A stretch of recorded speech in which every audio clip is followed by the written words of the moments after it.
विभाग या ठिकाणी सद्यस्थितीमध्ये फक्त अंगणवाडी सुरू करणार आहे.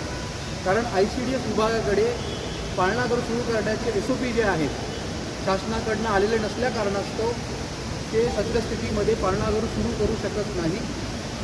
त्या ठिकाणी फक्त अंगणवाडीचं कामकाज सुरू होईल अशी ग्वाही जी आहे ICDS विभागाच्या प्रमुख ज्योती पाटील यांनी मला दिलेली आहे. माझ्यासोबत काल मी जेव्हा अतिरिक्त आयुक्त सुनील पवार यांच्याकडे भेटायला गेलो, सुनील पवार साहेबांनी पण ज्योती पाटील मॅडमला फोन लावला.